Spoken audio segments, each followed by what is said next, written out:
Ahoy everybody, and welcome back to another Diecast review.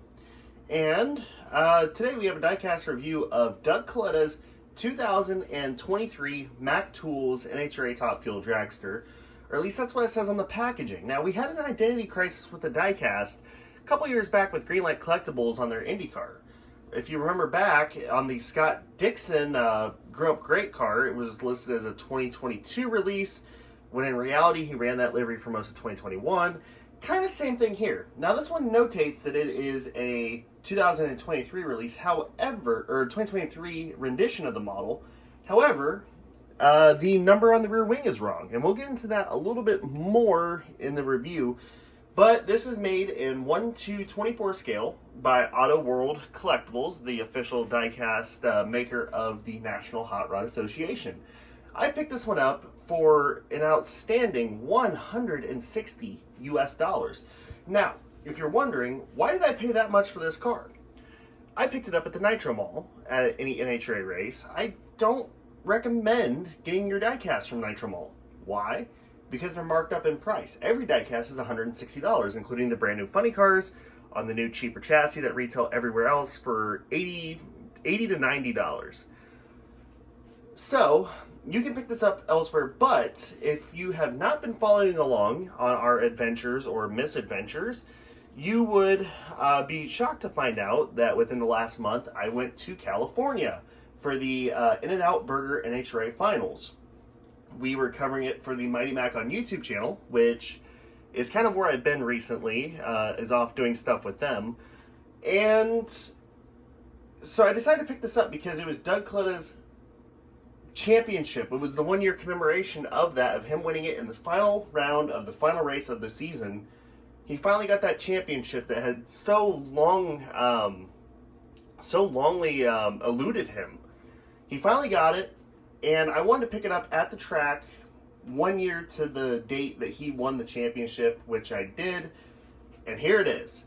This is the first time we've had a Doug Kalitta mainstream release in quite some time, so it is cool to get that. And plus, it was his full season livery for this year, so it can actually double over as a 2023 to 2024 car. Now, the story behind this livery, or well, this car, I should say, is pretty interesting. So, flash it back to last year. Doug Kalitta started the year with a canopy car, which is the, almost like jet fighter cockpit thing. And he raced throughout the season. He was mediocre throughout the season.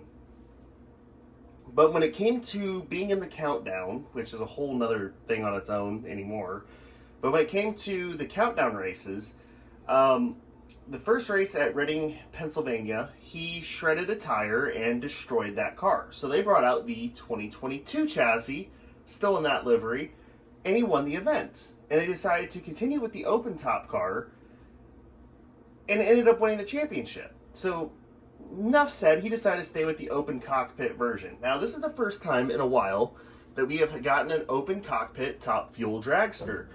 We have gotten a couple non-mainline releases, namely the Alex Laughlin Havlin car from 2022. However, this is the first open cockpit mainline release we've had in quite some time. Auto World typically likes to do just the closed cockpit cars. But without any more ado, let's go ahead and just get into the diecast review. We'll start off with the box back here, and you can see, I don't really need to go over all the sides because it's basically the same. But Mac Tools, Doug Kalitta 2023, Mac Tools NHRA Top Fuel Dragster, and there you can see him holding the, at the time, NHRA Camping World Drag Racing Series World Championship Trophy, which is a little bit superior in comparison to the NHRA Mission Foods Drag Racing Series World Championship Trophy. Hey look, you get a preview of one of the features, but let's dive into it. So, on the front wing here, we have Mac Tools 3 times across it, and going up the long 300-inch snout of the Top Fuel Dragster, we have Kalitta Air Charters, which Doug owns, Mobile One, Toyota, Kalitta Air, which Connie owns, and then of course Mac Tools with the design kind of reaching a point at the top. Here on the side, we have Sealmaster, RevChem Composites, which is more of a Toyota sponsor, and then Mac Tools Drive Your Future, which is kind of like your pitch for franchising. Fifth Third Bank, Toyota, Molly, Future Energy Solutions, Mac Tools, and Mobile One. Up on the butterflies up here, you have 4, count them, 4, now you can count them, 4 Toyota logos. The butterflies do open. It is a little bit stiff though, so I intend to keep them shut. On the covers up top, we have the Gazoo Racing badging, as well as your 4 headers on the car. A bunch of contingencies down here, and then going up the wing, you have Goodyear, Autodesk, and then ToyotaRacing.com. And now we get to the rear wing part that I was talking about. Now this was actually designed showcased late last year, with the number 1 with the little Kalitta jet circling around it, like it is the Kalitta Air Charters logo. And obviously he didn't run with number 1 last year because he wasn't the champion last year. So this one counts more to me as a 2024 version or rendition of this car.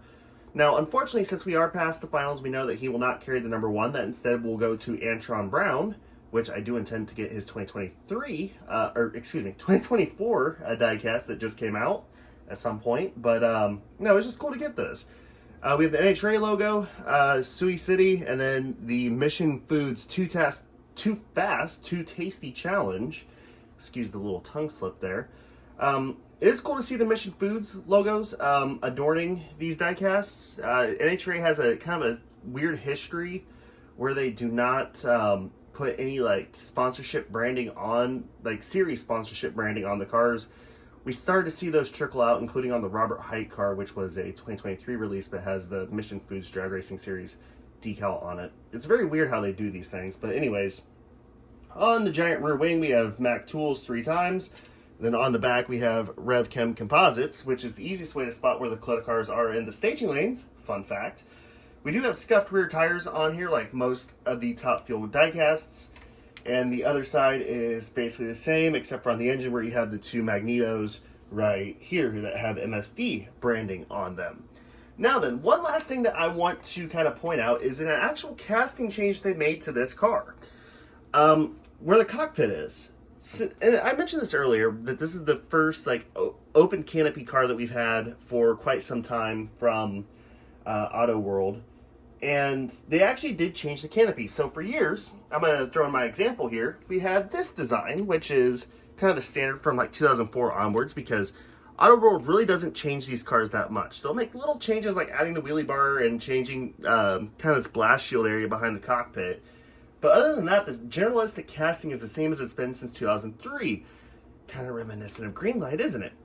But the difference is Top Fuel cars really don't change that much. And they've been using this kind of canopy style for a very long time. But they actually went back and they changed it. They kind of changed this chunk of the molding just a little bit, just enough to make a difference. And they put in a new windshield piece that goes further up the car. So that is, good on Auto World's behalf. Now then, since we're kind of winding down the review here, since there's not a ton to cover, this car, like I said, at Nitro Mall is $160. Don't pay the $160 for it. Is it worth $120, which is retail everywhere else? Yes, especially if you are a Doug Kalitta fan. Because how many times can you say that you got a Doug Kalitta championship car? Well, a little bit of a news flash here. This is the only time that you can say that you got a Doug Kalitta championship car so far. He hasn't announced any retirements or anything, so he still has a chance for another one. But Doug is not the youngest guy in the world, granted, and his chances are, they're good because he's a good driver. But you can only win a championship once per year, so. Definitely, it's worth getting if you're a Doug Kalitta fan. Also, one last note, you do have some steering, and this comes off to reveal the fuel tank and the steering line and a couple other modeled electronics. Sorry, I've been sick this week, so if I sound a little off-kilter, that is why. But other than that, no, though, this is a fantastic-looking car. I mean, they did their job, which they were trying to do, of making a representation of last year's car. And it's pretty good, aside from some small inaccuracies, but it's forgivable because it literally can be doubled over as a 2024 car. Now, if it had the Camping World decals on it, okay, a little bit of a different story. But at the end of the day, it is a good diecast. They did a really good representation of this car, and it's definitely worth picking up. So that's kind of it for this review, guys. Thank you so much for watching. As always, hit the like button, hit the subscribe button. Also go hit the like and subscribe button on the Mighty Mac channel to support our NHRA coverage there, or more specifically Noah's coverage there. And until the next review, I guess peace out. I mean, look forward to the Joseph Newgarden diecast review, the Indy 500 winner, because that's going to be coming out since the figure edition just hit. So definitely to be excited for that one, because that one should be coming any day. And also plenty of NHRA diecast reviews left to come. So get hyped, and we will see you in the next video. Peace out.